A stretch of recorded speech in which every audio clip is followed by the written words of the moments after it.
Oh, nah, y'all thought y'all was getting a whole countdown. Nah, we got too much shit to talk about. Fuck that.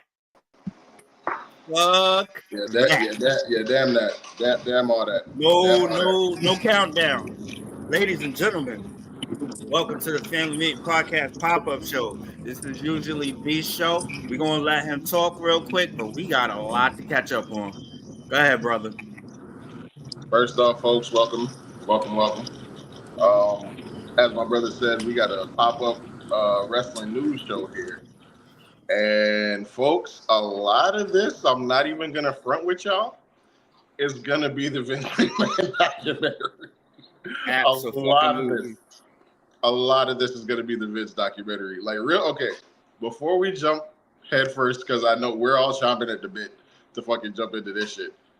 Let's talk about the other two little pieces of wrestling news that came out just a little bit ago. Number one, that Paul Heyman is set to return at any time now that Roman Reigns is back. So we could see him at Bad Blood. We could see him at any point. Paul is ready. He's cleared. He's set to return. The other piece of wrestling news is the Young Bucks stating that they want Shane McMahon to come into AEW, complete with picture of the three of them. Complete with picture. I'm so glad you brought up Shane McMahon in AEW because he ain't going to AEW. But go ahead. I think he is. I think he's going, bro. I really do. Hey, listen. Hold on. John, disclaimer. If you don't want to know what's about to happen, because a lot of shit we gonna talk about. We gotta jump in while you better turn this podcast off now. Yeah. John, you may want to cut this shit off. Spoiler alert. Bro. Listen, folks. Spoiler alert.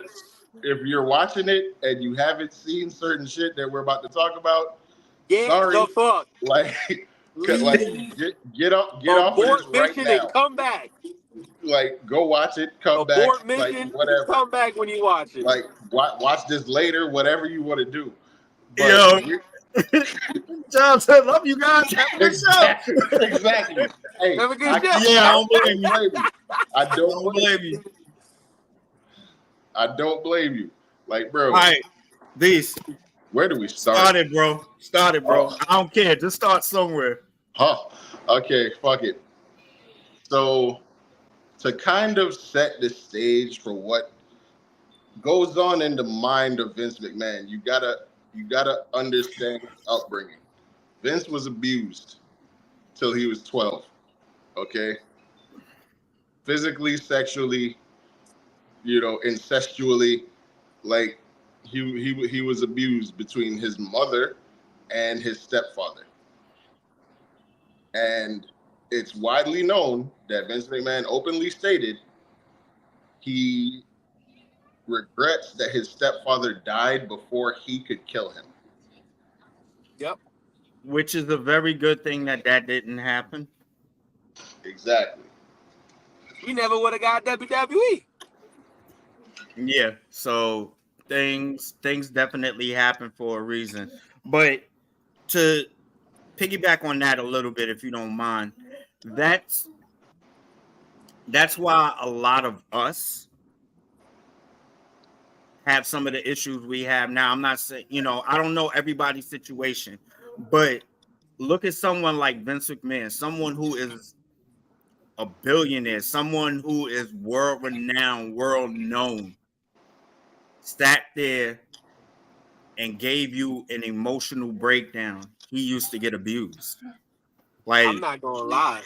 The realest quote, and I'll never forget what he said. He said, I was abused and people would expect me to abuse Stephanie and Shane. He goes, but I don't, and I didn't. Because you forget about that fucking shit in the past and you keep looking forward. You don't worry about that shit in the past. I said, damn. That was real. I never thought I'd sit here and quote Vince McMahon. Because I'm not going to lie, the media portrayed Vince McMahon to be a fucking asshole, and he might be an asshole. Oh no, he is. Might be. We're Man, again, like, this is we're just the gonna beginning. get to that. This is just the beginning. He's absolutely an asshole. I mean, So he we're gonna is, get to that. but nah, that was the realest shit I heard from him. But nah, go ahead. No, but if you don't mind, Beast, you know what's crazy is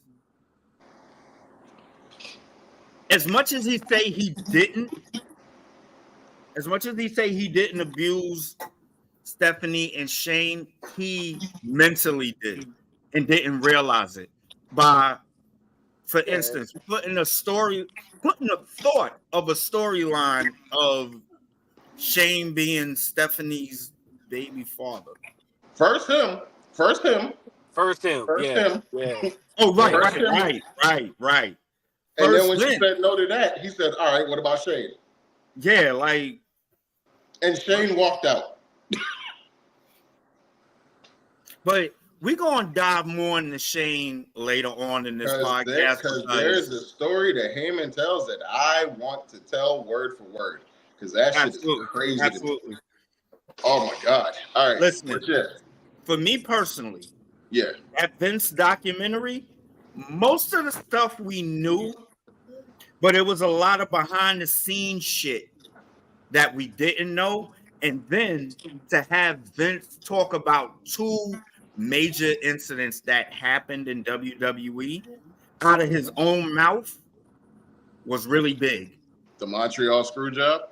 Can I say something about the screw job if you don't mind? The Montreal screw job, the Owen Hart death, and the Chris Benoit death. Oh my God, so, I want to speak about the screw job. When I heard about those last, his thing out, and then Nap, I'm gonna let you go ahead, but I just wanted to say real quick, when I heard what he said about the last two, I wanted to fucking, if he was in front of me, I'd have killed him. Like, oh my God, go ahead, Nap. We gonna speak on that, but so, bro, it's no secret. The Montreal screw job. The Montreal screwdriver. Yes. The Montreal screw job has been talked about since the dawn of existence. Like, so when I'm like, oh, here we go, there's nothing they can say on here that's going to be like, whoa, I didn't know that. I was wrong. Because you let Bruce tell it, you let Brett himself tell it, you let what's his name? Jared Briscoe. They all said Brett warned Vince and said, when I get out the shower, if you're still here, I'm gonna fucking hit you. But Tuco Scorpio also said it.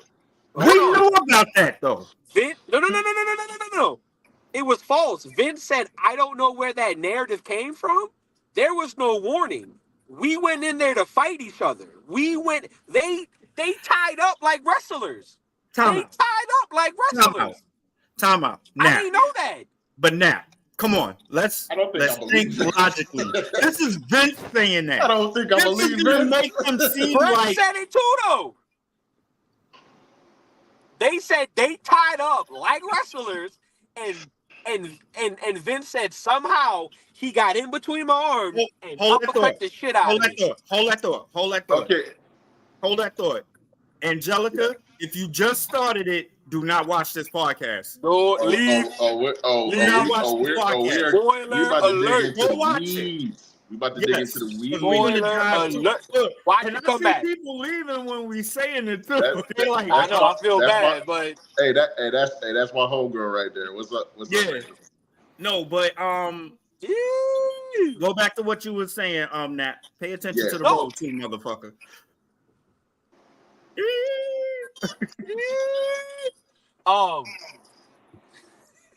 I hate y'all.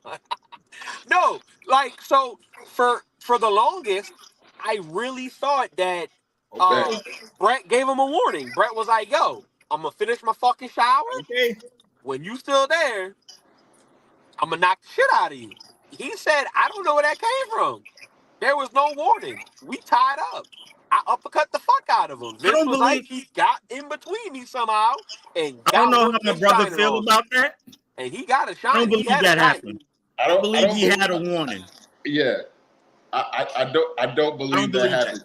When you got 4 people, including two co-Scorpio, who ain't never told a lie yet, that said, Brett said, I'm gonna hop in the shower. If you still here when I come out, I'm gonna beat the shit out you. Vince stood there as his act of contrition. He's like, look, I deserve it. Go ahead, do what you gotta do. And Vince even said, now I don't know where this uppercut came in, because in the documentary, Vince says he caught him in the temple. How you catch somebody in the temple off an uppercut if y'all were locked up? And this is what I'm saying. That's why it's not believable, bro. I'm gullible sometimes. You know what I'm mad at? Look, I'll admit it. There's 4 people that would have legit said something about that was there. Brian Pillman, British Bulldog, Owen Hart, and Jim Neidhart. Bro. Now, what's Talk telling? about it. Be right back Give me with one the kids real quick. Go ahead. Mm. What's telling about that? You look what happened after. Look what happened after the screw job went down. Right. Bulldog and Anvil left and went to WCW. So did Rick Rude. Yeah. In protest. Yeah. Owen tried to leave. Vince told him no. Yep. Vince told him, no, stay. We're going to make you a star, XYZ. Owen was in one angle with D-Generation X. One. And then was quickly moved on to the Nation of Domination. Right. And then was quickly moved on to the Blue Blazer. Right. Vince duped the shit out of Owen Hart. And a lot of people didn't catch that. I'm glad you caught that. Like, a lot of people did not catch. He duped the hell. He pretty much, look, I can't punish Brett. He not here. I can't punish Bulldog. He left. I can't punish Anvil. He left. You the only one that stayed. I'm not letting you leave. I have to punish somebody. It was, bro, if we being honest, it was a lot of holes in some of the shit Vince was saying. It was a lot of holes. And so while we're talking about it, we're gonna get to the Owen Hart shit. Like, go ahead. But yeah. So they asked Vince about the decision to let the show go on after Owen had died. Right. Now they asked Brett the same thing. Uh-huh. And Brett said, and I quote, I bet if it was his son Shane that just splattered in the ring, he wouldn't have let the show go on. Okay, think about smash cut to Vince. Think about what you just said, Brody. Yeah.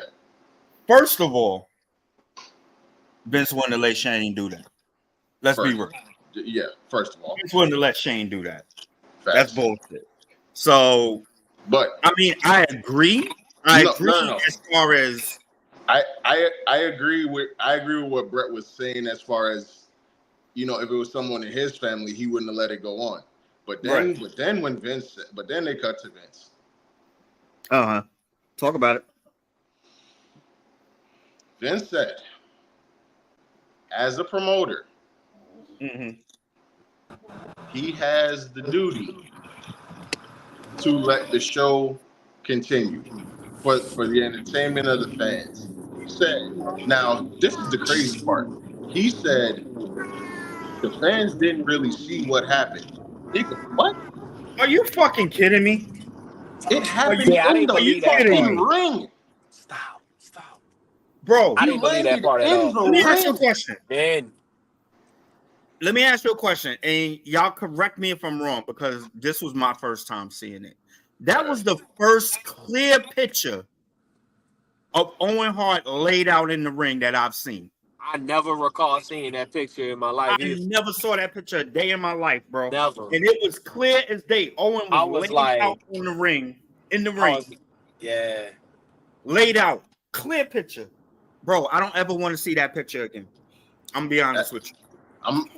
Cards on the table. My Netflix is out right now. I haven't even watched it. I'm going off of reviews. So you didn't see it yet? I'm watching it tomorrow on my birthday. So he had to throw that in there. You're damn right I did. Watching it tomorrow on my birthday, by the way. Yeah. But anyway, now that I know that that's there, I'm not looking forward to seeing that. Bro, it's a clear. Let me come back to the camera. I had to get my kid dressed. It was a clear as day picture. Damn. Of Owen Hart laid out, eyes closed and everything, laid out on the ring. And when I tell you, it felt like I was watching it all over again. I was like, I don't ever want to see, like, I feel like when it gets up to that part, because I'm gonna watch the documentary again because I was watching it, but I wasn't. So I'm gonna watch it again. When that part come up, I'm not gonna even be nowhere in the room. Yo, shout out BC. I'm sorry we're not acknowledging people right now. It's too much going on. There's a lot. We scratching the surface right now, folks. There's absolutely more shit. Yo, acknowledge that, Brody. That's you. Appreciate you, brother. Appreciate you. It's such a double-edged sword because it's like, for one, I never watched the Over the Edge live, right? I remember the only thing I ever remembered from the tragic Owen Hart is the Monday Night Raw after it happened. Seeing like this is where wrestling became like, oh, these are real people for me, was when seeing Triple H leading up to that Monday, this arrogant prick, this asshole, just like not giving a shit about nothing, and then talking about a friend that died tragically, and seeing him like can barely get a sentence out. Seeing Mark Henry, this larger than life, the world's strongest man, barely able to get a sentence out. I'm like, oh shit. Big boss man. I'm 9 at the time. I'm 9. So then when the network came out and then the merger with Peacock came out, I can't remember if I watched it on the network or Peacock, but I made it a habit. I watched all the pay-per-views in order. And when I got to it, I wasn't even thinking. I'm like, oh shit, yeah, Blue Blazer, and like, oh, this is that show. It was so fucking. You know what hurt me about that show? This is why, like, I love the network, but it's also, like you said, it's a double-edged sword. When you see Owen, like, you're watching it, and you see Owen going into the Blue Blazer, you're like, oh shit, I know what's coming up. I know what's coming up. And it's like, fuck. Now, if you don't mind, can I just give my feeling on when I actually watched it live, because I remember it clearly. I'm sitting on the couch. It's me and my uncle, because I was living with him at the time. It was me, my uncle, my grandmother, my aunt, and we're watching it. First of all, we had illegal cable. Fuck y'all, kiss my ass. It was free. I ain't give a shit. We had illegal cable. So we watching it. We thinking it's a joke. They're like, oh, something happened to the Blue Blazer, blah, blah, blah. I'm like, all right, yeah, whatever. I remember clearly everybody got quiet, and I'm sitting there, and I'm like, yo, I don't think this is fake. I think something happened. When JR came on, bruh, and said what he said, never met Owen a day in my life. I bawled because I was like, no. I was like, get the fuck out of here. JR couldn't even get it out. JR was like, Owen Hart has died. Jerry came back and sat down next to JR Jerry is the color commentator. He's always vibrant. He's always cracking jokes. He's always live, right? And dude, when he came back, like it looked like no Diddy, somebody sucked the air out of him. Owen's incident brought many of us to it. Yeah, Don't read it while you're driving, bro. yeah, We got you. yeah. Didn't Owen refuse to do it at first? Yes. Yes. Yes. I do want to jump around to something because you No, we're said jumping you around a didn't lot, but meet. yeah, go ahead. But Yo, what up no. here? It's gonna tie to this because Mel said that he didn't meet or know Owen a day in his life, but it hit him like Same here. he knew him, right? I don't know if y'all remember. This is on the 6th episode.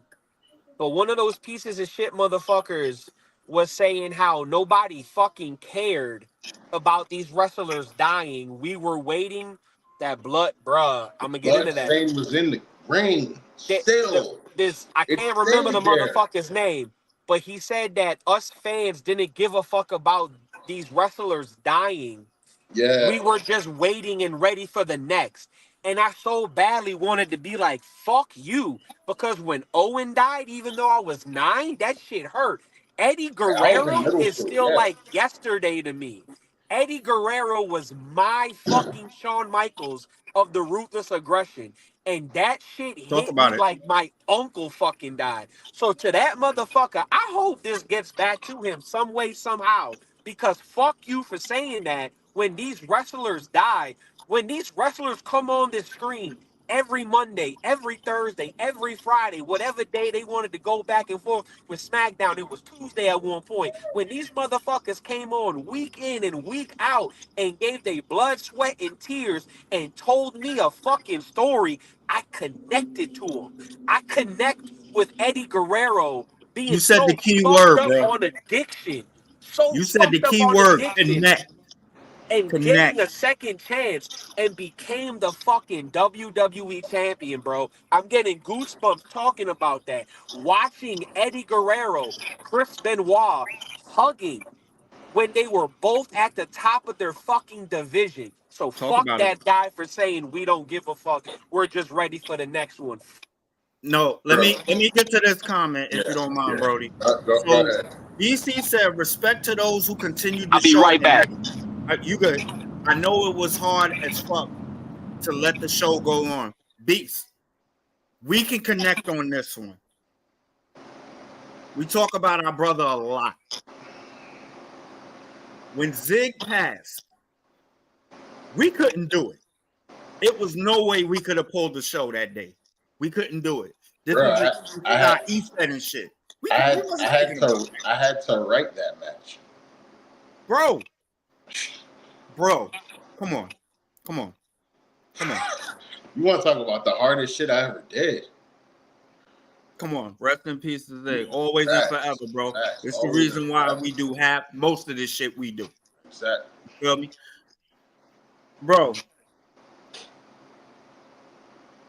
a lot of people don't realize there was a point in time it was taboo to be a wrestling fan. You couldn't say you was a wrestling fan. You got clowned when you said you were a wrestling fan. So to piggyback off of what Nap said, for that dickhead to sit there and come out his mouth and say, yo, I didn't connect with the wrestlers. Y'all just waiting for the next death. Eat one. For real. In memory of what our brother used to always say, eat one, a bag of them. You feel me? A bag, a bowl, all of it. For real. Matter of fact, Hill, because I see what you said there.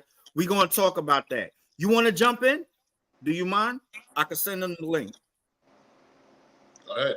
Because this is going to be a big one right here. But okay. Let me finish up about the Owen shit before I jump into that Shane shit, because that's crazy too. Vince went on to say, if the audience has seen it, no question, stop the show. But no one really saw it. Okay, the TV audience didn't see it, but everyone there did. Mm-hmm. Like, how do you even say that? How, bro? First of all, bro, you know for yourself, we always have these conversations. We've been debating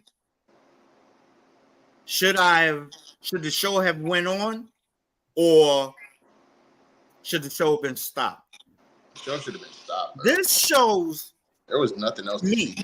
This shows how greedy Vince McMahon was. Vince ain't give a fuck that there was blood in the ring or none of that. He didn't want to repay all that money for all them fans that saw that. Imagine this. Imagine all the kids in that arena that night when that happened. You're seeing a grown man fall, bump his head on the turnbuckle, and bleeding out of his mouth. I'm just thankful. And Hill, I'm gonna bring you in a second. Give me 1 sec. I'm just glad that they didn't have a picture of him with the blood coming out his mouth. Thank God. They cleaned him up and took that picture. First of all, who took the picture? Let's talk about that. Yeah, but I'm gonna bring Hill Carmichael in, one of our brothers. Yeah. Good, bro. I don't think I could have. I don't think I could have stomached that. Bro. I would have been scarred over that. As a kid? Yeah. Nah, I would have been scarred over that. Yeah. But Hill, what's your thoughts on that, bro? We'll give you time to set up. Can you hear us? Are you having a David Hill moment? Can you hear us? All right, let's see. All right, there we go.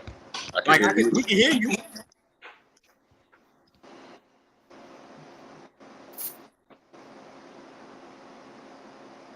Can you hear us? Did you say something, motherfucker?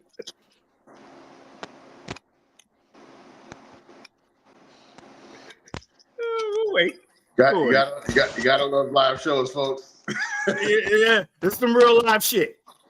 But I'm gonna take a comment while we get our Brody settled in and whatnot. So BC said, I'm watching the McMahon documentary right now. Bro, you're gonna come back and watch this episode too. Trust when I tell you, it's crazy. And then BC also said, I took Vince Hand at a tribute to the troops, 809 at Camp Liberty, Iraq. I worked that show. I mean, listen.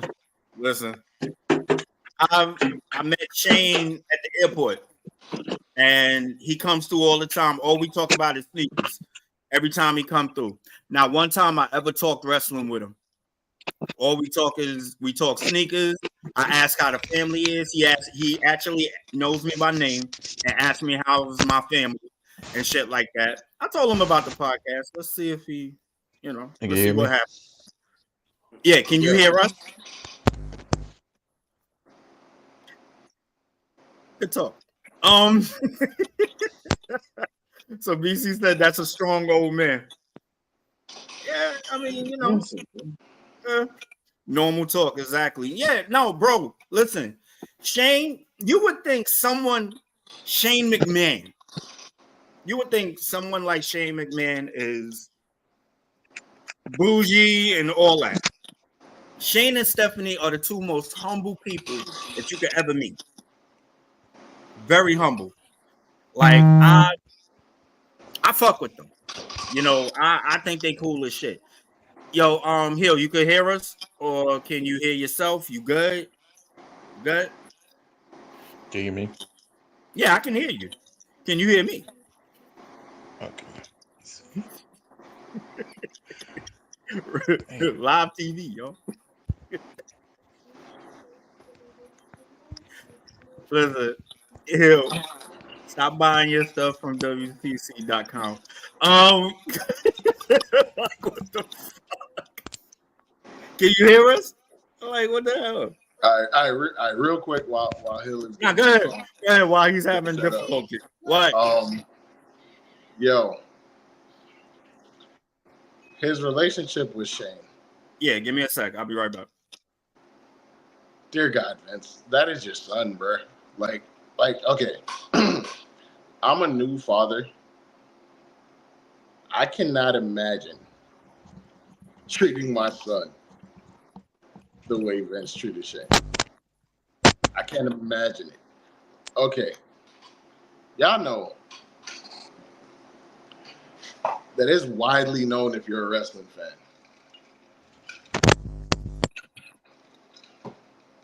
That years ago,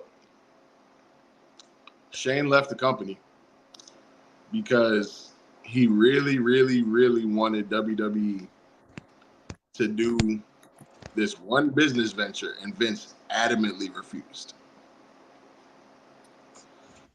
Paul Heyman tells the story of how that went down. Vince McMahon's a fucking psychopath, everyone. I just want you to know that right now. So Shane's telling them about it, wants them to do it, really thinks they should do it. Vince says, not while I'm alive. So Shane's still pushing the issue. Vince said, fine. Vince is eating at this point, something that he has to cut with a knife or whatever. And he says, fine. You want it that bad? He hands Shane the knife and says, right here. Put it right here. If you want it that bad, if you really want it that bad, and I say not while I'm alive, put the knife in my chest. And if you don't, then I know you're not man enough to do it, and I have to take that into consideration as well. And he said, and if you don't want to do that, your other option, buy me out. Buy me out like I did my father. But just know that if you do that, you're gonna have to get rid of me the way I would have had to get rid of my father. Oh, I came back just in time because I wanted to talk about this with you. Go ahead. But yeah, he said, just know you're gonna have to get. I'm not gonna go away. Like, just know you're gonna have to get rid of me the way I would have had to get rid of my father if he wasn't doing things my way at all. You know what I wish, and this is just my thoughts, and I want your thoughts on this too. I wish Shane would have did that shit full circle. I wish he would have bought him out or something. Like, that would have been so fucking crazy. Shout out, Maylin Scott. Shout out. Thank you for supporting, of course. Bro. The way I think Shane could have took WWE to newer heights. But then it's a lot. We're gonna get into with this documentary because we're gonna talk about Triple H. You mean the person who suggested the Montreal screw job in the first place? Oh my God, bro. Yo, Hill, you good? Can you hear us? I can hear me, but I can't hear y'all with the headset. Can you take the headset off? Take the headset off. Can you hear us? Yeah, I can hear you. We can hear you. Just rock without the headset. You don't need the headset, bro. You good? Yeah, rock without the headset. First off, what up? You good? Hey, what's up? Yo, okay, so we getting into this documentary. We gonna need some Hill Carmichael thoughts on this shit too. So we talking about Shane right now. Me and Beats was just talking about it. We said, well, I didn't get Beats' comment on it yet.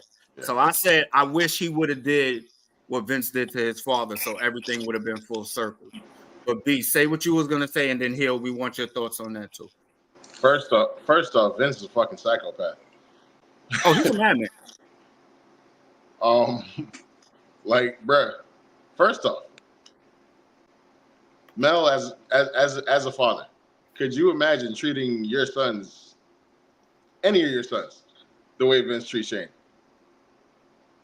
First of all, I'm not gonna make this long. I nurture my sons. I nurtured my sons to be grown men. I nurtured my daughter to be a grown woman and stuff like that. First of all, my kids is not fighting for my love. I know how that feels as far as father and son. That's a personal thing. If you know me, you know me. We'll talk about it. I wouldn't do all that. That was, to me, that was a little too much. A lot too much.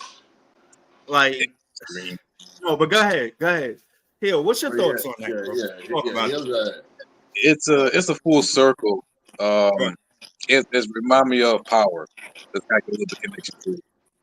But with Senior McMahon, he really want to give his business to Gorilla Monsoon, which I didn't know about. But Vince, he want that promotion, he want that business, and he tried to impress him. And until one moment before his father died, we're gonna talk about that. He told him that he get proud of him, and then the next day he passed away. Fast forward, Shane McMahon, he want that position, the exact same thing, but Vince, he willing to give it to Triple H or Stephanie McMahon or both, in which that's kind of odd. Oh, we're gonna talk about that too. Yeah, and to me, that's like a hustler move for Triple H. But but Shane, after WrestleMania 32, this man come up and he give him a hug and he tell him that he love him. When I sit back and watch that, I'm like, wow, like a full circle. But the exact same thing. Shane, he really wants to see something different. He want to give his own ideas, his creativity, and this man he against it. And Paul Heyman, he said he gave Shane McMahon a knife, and the only way you want to get your way or get your idea out, you want to kill him. And that type of way is like, why you would say to your own son and your son try to help you out? That's the biggest part. He's really stubborn. That's the biggest thing. He's very stubborn. He don't like change. So it's very, very odd father-son dynamic. And also in that documentary, they didn't touch on Vince McMahon's childhood, in which they did touch on the vice back in last February. So, Vince McMahon had a very tough childhood, and the way he loved his kids is extremely odd, but that's his way of loving them. Even though he did try to throw an incest story during the answer era, kind of pretty fucked up. Like bro, he pitched it like it was normal. That's the thing. No, the only time you hear a storyline like that is a Japanese film or some Tyler Perry movie. That's about it. You're right. That's about it. We're gonna talk about that too. It's a lot. Listen. It's a lot we're gonna dive into on this documentary. It opened up a lot. So that's him. So that was Vince and Shane. What a fucking dynamic. Then we got to the Benoit tragedy. I go in. I'm a big fan of Chris Benoit, wrestling side, not the human side. Let me ask you a question, Hill. Yep. Ask you a question. You said you're a big Chris Benoit fan. Yes. Stone Cold said something that I love. Listen, anybody who knows me knows I'm a huge Stone Cold and CM Punk and Roman Reigns. I never once disagreed with Stone Cold on anything. The shit he said about CTE, I was like, I think he's getting old. There is too much evidence. No sense, bro. There is too much evidence, bro. There's a lot of shit Hogan says, and we expect Hogan to say that. When Hogan said it was a work, I was like, Hogan, shut the fuck up. You think we all niggas anyway. But bro, when Stone Cold said CTE is a work, bro, that was a work when Benoit was hitting them headbutts. Yeah, that man said when he was and Vince also said when on the instances where Benoit was looking rough in the ring from landing on his head, he was selling landing on his head. bro. And that would Like, bro, what? Nigga, did you see? what? I love. You want me to tell you why I love this documentary? Heel. I'm so sorry. Let me just get this out. I love that documentary because every time they were saying something, they showed him dropping on his head. Thank you. Like, every single time. Did you see when I think was it Taker? It was somebody threw him up and he landed his head on the chair. I think it was Taker. I was like, was that a work? Was that a work? Tell me, was that a work? Because that was some great work right there that happened. I don't believe in CTE. Nigga, it's not Santa Claus. It's not Santa Claus, motherfucker. Christopher. It doesn't care if you believe in it. It's a real fucking thing. You don't believe in CTE. Do you believe in Joe Hendry? That's the real question they should have asked. But here, go ahead, bro. I'm sorry. Go ahead. When Stone Cold say that shit, I'm like, really, Stone Cold? You're my icon. You're my hero. Anyway, for him to say, Christopher showed the X-ray. It showed the brain, Christopher Benoit brain. All you see are spots and show proof CTE is real. Like, if you want to go further, Aaron Hernandez from the New England Patriots, he gets CTE. Mm-hmm. A lot of football players, like everybody who got a head injury, it showed a brain injury. That's CTE. That means it's real. And for Stone Cold to say that, I don't know why he will come out and say some dumb shit like that. It's very ignorant. Like, come on, man. Christopher Noski. Angering, bro. That shit was angering. Yeah, and now that Christopher Noski, the guy who's in WWE,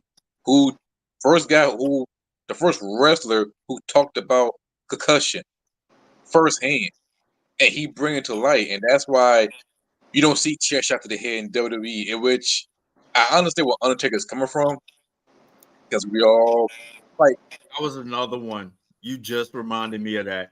That was another one. I was like, but Taker's always saying crazy shit whenever he talks about being old school. Some part, not all that will agree. So, hold up. Sorry, Tori. The chair to the head. We all grew up watching that. ECW, FMW. I mean, we all grew up watching that. Even some chair shots like a shotgun. But if you start taking that away, the element of the storyline it started to get a little bit cheesy. Like, let's keep it a buck. A chair match. It was cheesy as fuck. Hit somebody in the stomach, see him hunch over for a long ass time. But that's the booking's fault, bro. Like, if you know you can't do certain shit, don't book certain fucking matches. Like, pretty much. So, comments real quick. Vince was probably the reason Banks and Glow Girl dropped the belts and walked out. Absolutely. Absolutely. Come on now. There's no argument on there, Mark. There's no argument on that. Yeah, we will not argue that. Benoit was that guy. Fuck yeah. Listen, the three of us will be the first ones to be in here and tell you Benoit was a fucking dope ass wrestler. We're not talking about the person. We're talking about the wrestler. Yes. That's just like, to me, comparing that is good. Like, R. Kelly is a great fucking writer and singer. We're not talking about Robert Kelly. Fuck R. Kelly. But we're not talking about that. Who the fuck? Yeah. What was I about to say? I was about to say something. Y'all go ahead. It'll come back. It'll come back. Liars. Fucking God. Shut up. Yo, like, bro. Listen. Might have paid Stone Cold to say that. But even so, does he really need the money though? Like, Steve, you have enough money, nigga. You don't. That was his dumbass thought. But you know what I thought? His dumbass. But I thought about it. I know we're jumping around a little bit, but one thing that really sticks out is they asked all the rest of the question. What's your thought on McMahon legacy? And everybody had a hard time answering that question, except for Tony Atlas. He said he's the greatest promoter of all time, which that can be debatable. To me, absolutely. To me, he's a promoter of all time is Antonio Inoki from New Japan Pro Wrestling. Oh, we'll get into that one. When you're done, let's talk about Tony Atlas real quick. Oh my Jesus, go on. But let's talk about He'll go ahead and finish. But as soon as you're done, okay. But it's kind of weird that everybody have a hard time answering that question because like John Cena, he been there for like 20+ years, Stone Cold, Undertaker, everybody else, and you can't find an answer about Mr. McMahon that who called him as you call him as your father figure, and you have not given one answer of what made his legacy so great. I don't know as a red flag or they just don't know or can't find the word. They might ask the exact same question. I would get him said he's the greatest promoter of all time, a genius, and that's it. I ain't saying he's a great person because he a lot of people, from Wendy Richard to Bret Hart, and plus more. That's about it. Once I saw Bret Hart sit down, my first thought was, "Oh God, he gonna turn this into a Bill Goldberg story some way, somehow." I was waiting. I was like, he's gonna say Bill Goldberg one time. I was just waiting for it. But so in my opinion, if I could say one thing about Vince, Vince was the greatest promoter. One of the greatest promoters to do it. Because he changed the landscape of wrestling and sports entertainment. And if you notice, a lot of people are trying to showboat now, and it's all about the glitz and the glam and the entrance, and you could do this and do that. Vince, at the end of the day, and we got to give him credit, he changed the landscape. We got to give him credit on that. But that's about it. That's where it stops. He's horrible. I don't know him personally, and this is from stuff that I gathered. Vince is not that great of a person. No. But Tony Atlas.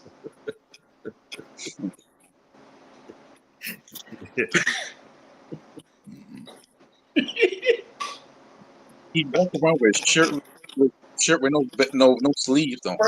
First off, Tony Atlas don't care if it's a dress shirt. Oh no, absolutely not. He don't care if it's a t-shirt, whatever. He's taking the sleeves off because his arms are just too big, apparently. So,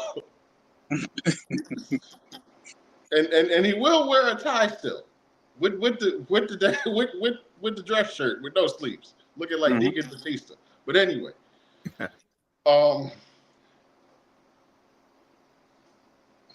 Tony Atlas, they got to talking about Pat Patterson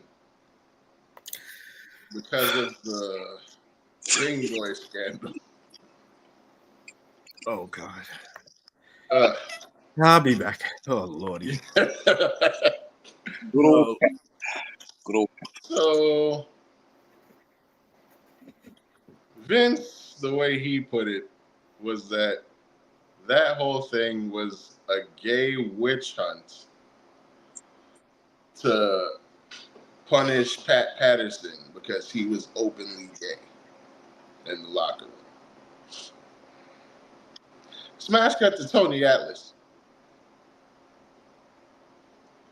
who talks about Pat Patterson grabbing his dick in the shower. Not once, but multiple times. And when they asked him why didn't he say anything, why didn't he let Vince know, Tony laughed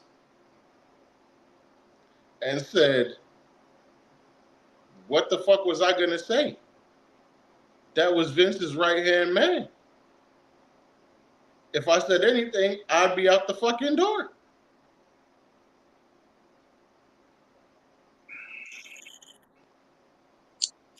So, Pat Patterson. In my best Dr. Umar, you don't find that suspicious? That's beyond suspicious. That's like first suspect. And you let him touch you multiple times. You can't do nothing. You could say no. You could walk out. but in his mind, he got to stay in that position and hopefully he becomes a main event guy, in which he had not won the world title. Exactly. That's what he said right there. Tell who? He's the booker.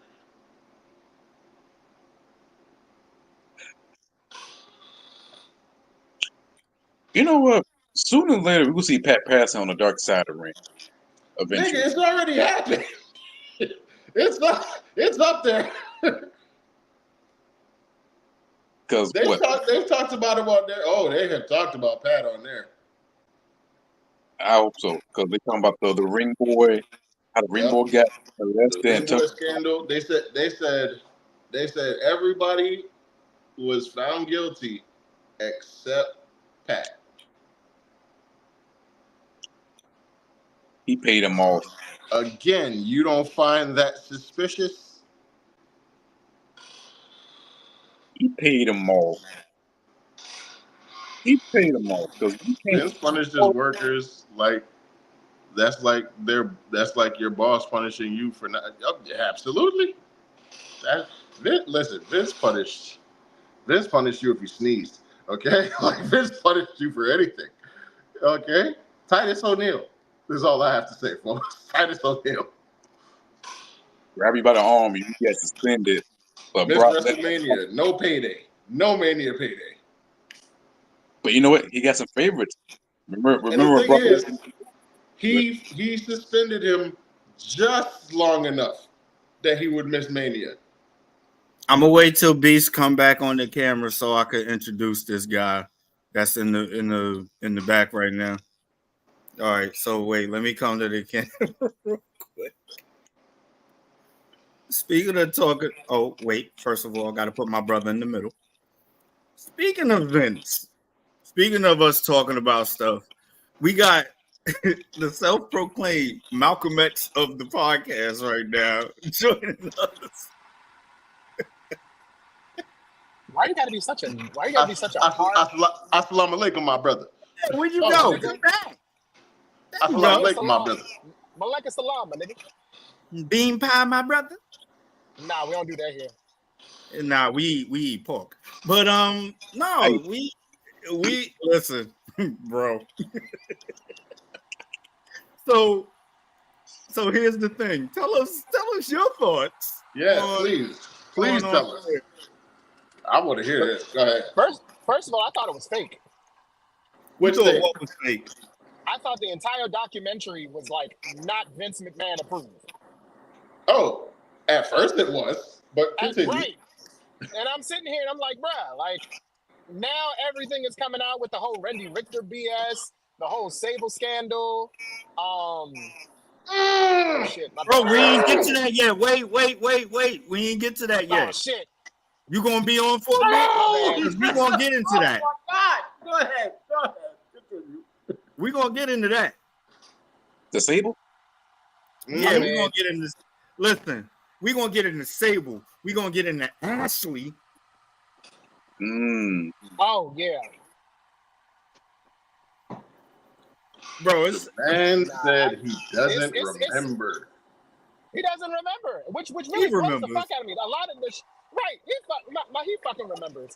I know I got to go back into work, but like I only here for a few minutes. But let me tell you this: Vince McMahon, he'll say that he doesn't remember half the shit. Like we could talk about the Titus O'Neil shit too. And like, yeah, you're right, Ahmad. I definitely give you that. You're right. And then, you know, call it what you want. You know, yeah, Vince does not like black people. We know that. Mm-hmm. Well, he made Bobby Lashley's WWE champion there. Okay, let me be specific. Let me be specific. He don't like black men. He like black women. No, he likes black men. And you missing the key point, Stu. He likes black men. He named one of his dildos Bobby Lashley. So it's something there. Well, he has a fascination. Hold on. He has a fascination of big, beefy men. I mean, Big E was a former WWE champion. Bobby Lashley was a former WWE champion. Didn't Big E have a story about how Pat Patterson wanted him to wear little shorts? Mm-hmm. Like and Ahmed Johnson had a story like that. Mm-hmm. Still, Exactly, I BC. wish you ain't had that singlet now. If Pat Patterson was around, you would have had the smallest singlet ever. Nah, I'm Cheeked good, out and everything. Nah, I'm good, Chief. When you think, like, when you really think about the whole Vince McMahon era, like, let's think about it. Like, yes, Bobby Lashley, Big E, let's see, who else? All right, All of them. hold on, Stu. BC, you don't like no fucking body. Every time we talk about somebody, but Mel, that is proof. But Mel, that is proven. I'm mad to be lying. Do be lying. Name one time BC came on here and was like, you know what? That is a great guy. Never. But you my dude though. But you do be kind of like fuck everybody. But yeah, slapping, yeah, okay. Like, there's so much stuff that I wanted that is in this documentary that's fucking crazy, and I don't want to. Zach Gowen. Yeah, Zach Gowen. Wait, who beat on a one-legged kid? Vincent Kennedy McMahon beat on this nigga named Zach Gowen. So did Brock Lesnar. So did Bork. So did But Show. Brock Lesnar's not. But Zach Gowen ain't black. No, he was just disabled. Oh, so you gotta be black and disabled for people. First off, the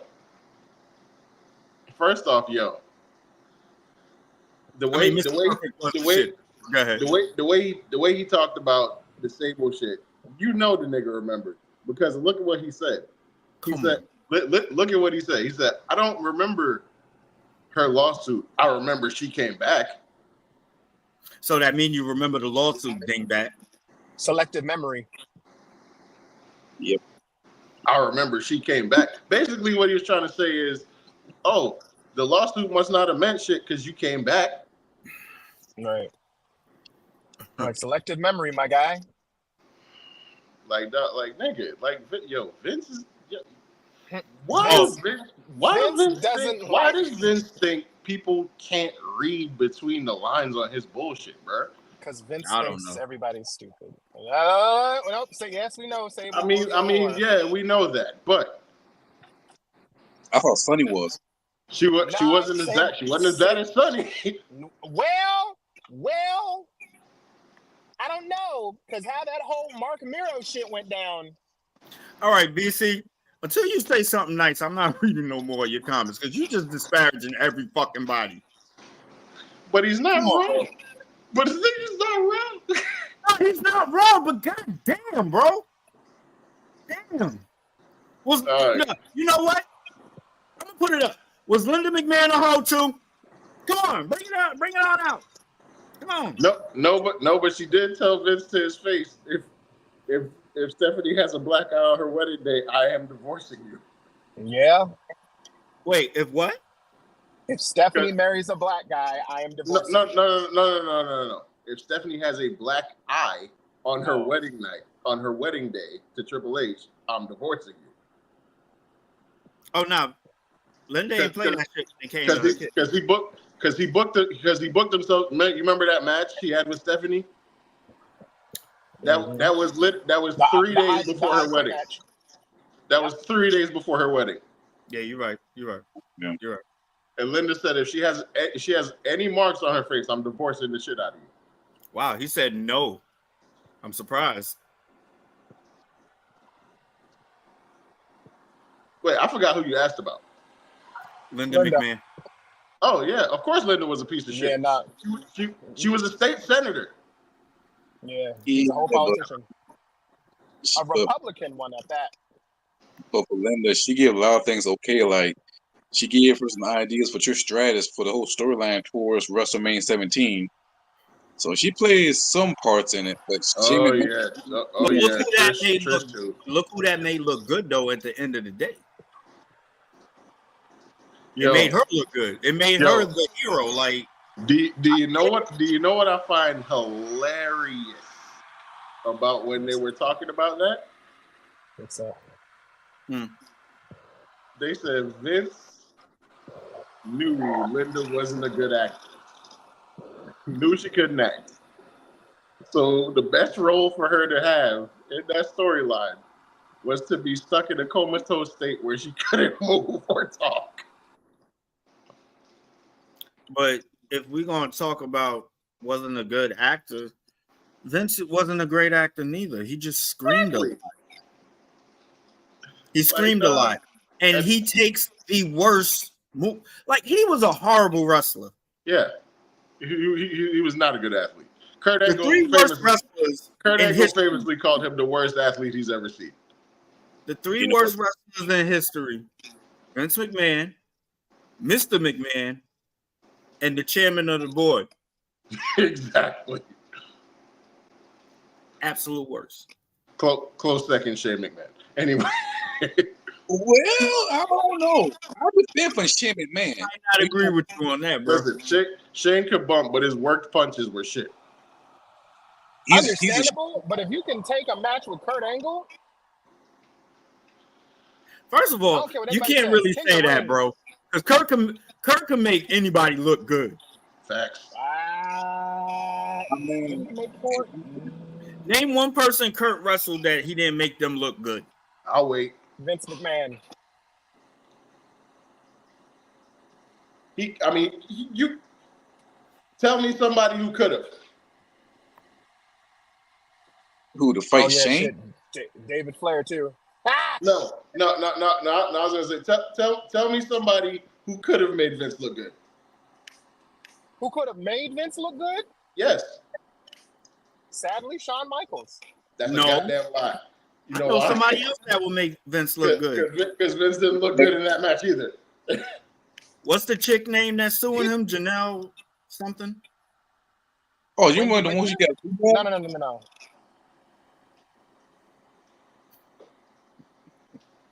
I'm sorry. She made Vince look real good. Oh my God. He's selling for her big time. Big time. So he can just stand back. Oh, probably. Yeah, she's the shit. Literally, she's the shit. Yeah. Ashley Mazzaro. Tragic. That was really sad. And Vince bullied her for no apparent reason. That's some foul shit. That's some real foul shit.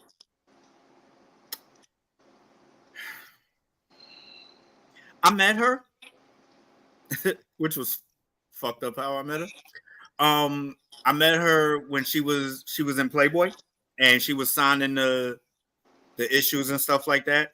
And that was my oldest son's first autograph from a wrestler. She didn't autograph the Playboy for him. That was for me.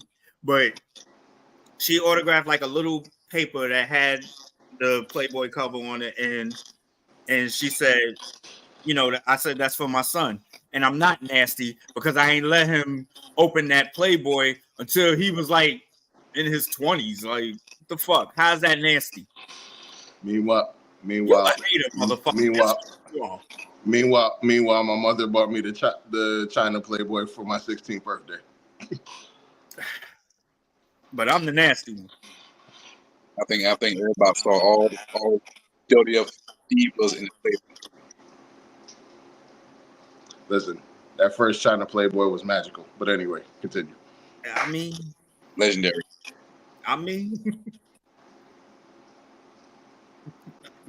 The first one. The other two, not so much. The first one, though.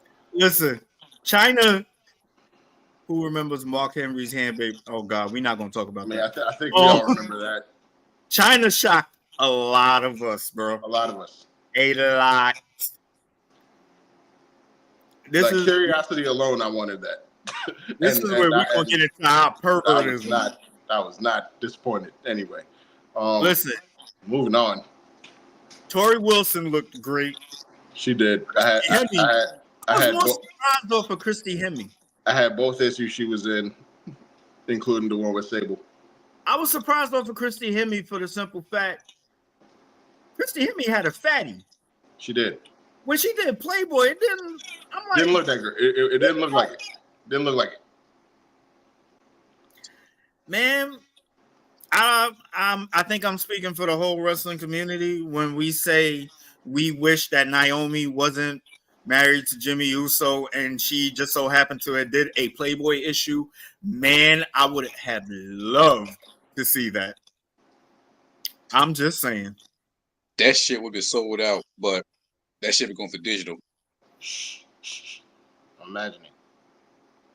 They need to run it back with Jade, Trinity, Nikita, Bianca, etc., etc., etc. The only person in this list that you just said that would have can we just have an NXT issue, please? Hey, let me tell you something. Been the only one that would have did it. Jade husband ain't having it. Jimmy not having it. Montez damn sure ain't having it. Listen, Nikita would have been the best bet, bro. Can we just have an NXT issue, please? And I'm turning right to the Jada Parker page. Let me tell you something. If they ever did an Nakia line Playboy magazine, someone will get stabbed up like people try to go for them Jordans. They're gonna get stabbed up. Let me tell you something. WWF New York would have been some shit if that would have came out. The way motherfuckers would have been up in there. I remember I went all the way up there to get that China issue because I knew they was gonna have it. Nobody else had, like, it was sold out when I was like, I'm coming out the train station when they had the actual newsstands. That's how old I am. They had the actual newsstands, and you could go there and be like, yo, let me get that. They didn't even have it, bro. They was like, no, we sold out. I'm like, holy shit. Let me go to WWF New York real quick. And sure enough, they had a whole bunch of them shits. Like, bro. Dog. My mom's found that shit in the liquor store. Yeah. Came out with the shit in the brown paper bag and said happy birthday. that is some, yeah, I believe mom would do that shit. I slid that shit up and said, hold on, let me get to this. You stupid. Let me get to this. I said, we going home now? We right now? We going back home now? It's strange the Hardys came back and won gold, but the Dudleys didn't. I don't think Vince liked ECW people. Probably didn't. No, he loved Rob Van Dam, but he had no choice. Rob Van Dam was just fucking dope. I mean, 2000, he could have Taz being a WWE champion. You can't go by that though. Lance Storm is an example. Raven is an example. Taz is an example. But Rhino there was a lot of ECW people who fucked with. That's what I'm saying. Can't really go by it. Sabu never won a title in WWE. Sabu was too real for him. New Jack. Remember, they tried to bring in New Jack to say he's the one that stabbed John Cena. Let's do what if. If New Jack would have signed with WWE, the only thing he would have won is the hardcore title, a reimbursed ECW title, and WWE tag title. Mel. Yo. Now, okay. Think back to that storyline. My bad, y'all. Right? Nah, you good. Think back to that storyline. Take out, keep Carlito. Take out Jesus, and put in New Jack. It wouldn't have fit. It wouldn't have fit. New Jack would have had to come in by himself and been like, "Yo, I did that shit." Because you fake. You're not real. You still in the black culture. You should have pulled that off. What I miss? Hey, stop. Shit. I ain't gonna front with you. We touched on everything, bro. Because there's so much to like. and there's honestly so much we haven't touched on. Damn. Most of the shit in the documentary we knew about. It was little behind the scenes shit. Oh, and talk about how they didn't even say. A lot of people got mad about this, but then I just thought about it. I'm like, okay, I see why they did that.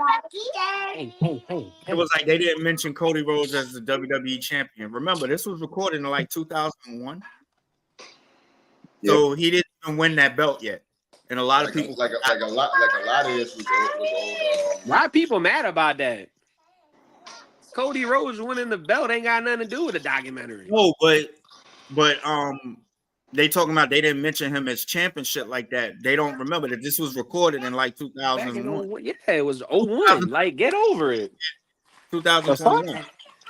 If you want to be mad about something, how come Roman wasn't in there? I'm not mad about that, but there's other shit to be like, oh my god, like because it doesn't say WWE champion. Oh god, it's the end of the world. Listen, we didn't even talk about how they played Shane to his face about whole, Triple H coming in and taking over and all this other shit. Yeah. Oh, Shane McMahon was thinking about buying UFC, but Vince said no. Vince said no. That's stupid, nigga. What? Hey, I'm glad y'all brought that up. So you want to see how God worked? Shane goes to Vince and say, hey, we should buy UFC. No, that's stupid. Fast forward umpteen years later, didn't UFC just buy WWE? We're merged now. That's crazy though, right? That's crazy, right? We're all one big happy company now. And you know that's what's crazy though, right? You know what's crazy? With that deal happen, we got Cody Rhodes, Rhea Ripley, and Rey Mysterio in Call of Duty. Mm-hmm. That is crazy. That's stupid. Motherfucker doing chair shots in the middle of war right now. You can do a chair shot. You can do a crossroads. You could do a riptide. You can hit a 619. That I don't know if you can. I'm gonna be honest with you. There's no ropes. You can do nigga, I've seen it. You could do a 619. Fuck AK-47s and snipers. I'm about to hit you with a riptide, my boy. No, but here go the thing. You can hit a nigga with a riptide and then shoot him. But you know what? Call of Duty didn't miss their mark. If they would have CM Punk and Roman Reigns, it would be sold. I mean, yeah. They should just put Roman and Seth in there, the Shield version. That makes more fucking sense. I mean, if we're being honest. Let's talk about, though, because in the beginning of this episode... I'm sorry. You think alike. Great minds think alike. That's nuts, dog. I said in the beginning of this episode that Shane isn't going to AEW. Fuck that. He needs to. Fuck that. We need shit to be shaken up in this motherfucking wrestling world. Right now ain't shit going on. The only good thing going on is, bruh. So I'm not gonna lie to you. I'm a huge wrestling fan, like all of us, right? Mm-hmm. And for the longest, I'm gonna be honest, Mel. Look, maybe all three of y'all might disagree with me. I love what Roman was doing with the title. I really did. But I just never could come up with a like a rememberable promo, excuse me. I couldn't sit there and be like, damn, boy, when Roman said this, woo, I got goosebumps. That changed last Friday. I know, look, I'm a different kind of breed when it comes to a wrestling fan, probably, right? But I got the goosebumps last Friday when that motherfucker said, Cody, I have nothing to lose. He took Jimmy from me. He took my wise man. You took the title. Bro, I fucking loved it. The whole thing reminded me of the episode of Power. That's what reminded me because I'm sitting like, okay, where's Solo Sikoa with the sniper rifle? Where is it? Because I'm watching it, I'm like, okay, but Roman and Cody said this shit and before WrestleMania 39. You could lose everything. So for him saying that, like, okay, it's nothing new for me. It's like Roman Reigns, he did some of it and did nothing. Like, if you're talking about best promo, Will Ospreay winning the IWGP World Heavyweight Championship and say, you don't think you don't think the boy from London can win this title. That Hold up. is harder than Roman Reigns. I have 2 minutes. You see an asshole today. I have 2 minutes. I have 2 minutes before I gotta go inside. I have to get this out. Yeah, we gotta shut this down soon anyway. First off, that whole segment was dope. The way it was shot, blah blah blah. I liked it, but the ending for me was so goddamn cheesy. Okay, I'm not gonna front with you. That you're in my way. Cody You're in my way. Wait. Cody steps out of his way. You're in my way. Of life. Walk off. You know what? They could have ended that a little bit. You're in my way. He moves.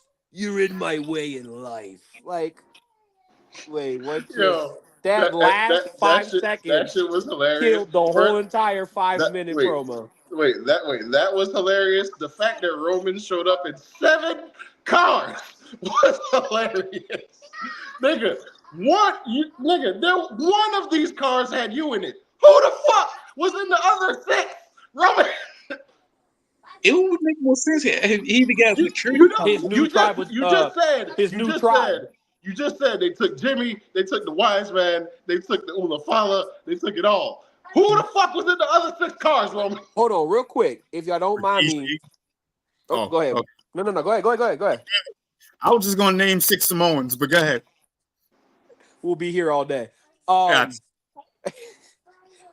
Is there something like in real life going on with Jimmy? Because like Rikishi was saying Jimmy's shit fine, on Twitter. bro. Jimmy's fine. Jimmy's fine. Don't worry about it. We already cleared that up. Jimmy's fine. Yeah, I'll go back and watch it. I'm sorry. No, it's all good. But yeah, no. My bad. I missed a lot. Clearly, we gonna end this here because we'll be on this shit all day talking about it. Yeah, I got the last 33 minutes to watch too. So, folks, y'all gotta tune in because Beast is gonna talk more about it Saturday on his show. I'm off Saturday. I'll be with you. Shout out Nat, of course, our brother at arms for joining in. We want to shout out Heel Carmichael. Embrace the Thirst podcast every Sunday at 7 p.m. if I'm not mistaken. 6 p.m. and this could be a 100th episode. Gotta get the damn time right, Mel. Shit. Kill me.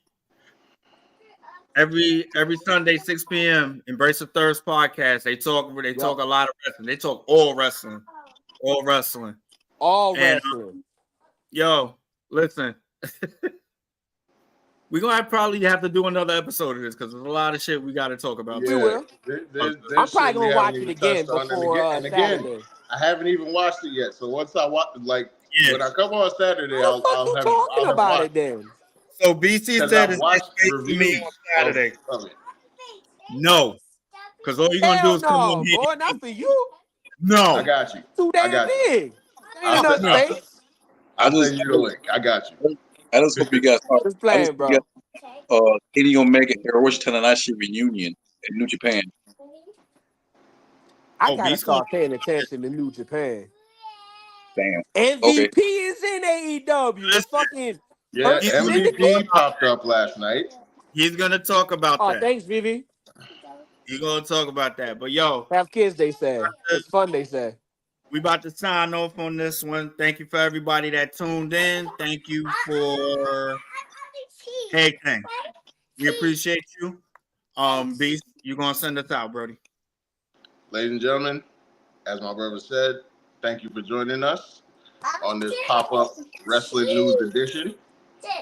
Go ahead and join us on Saturday, where we'll be reviewing the entire week of wrestling. And by that time. And by that time, I'll probably have watched most, if not all, of the episodes of the Vince documentary. My birthday's tomorrow. Shout out, give me a shout out. He was about to say shout out to me. You know, fuck that. Shout out to me for my birthday. He was about to do that. And again, we know y'all got a lot of choices in podcasts, and we love that y'all are here, rocking with us, folks. We'll see you on Saturday. Meeting adjourned. Why do you always want to do that? Like, because I'm gonna get a fucking gavel. That's why. You always do that shit. You did that? No. Yes. No.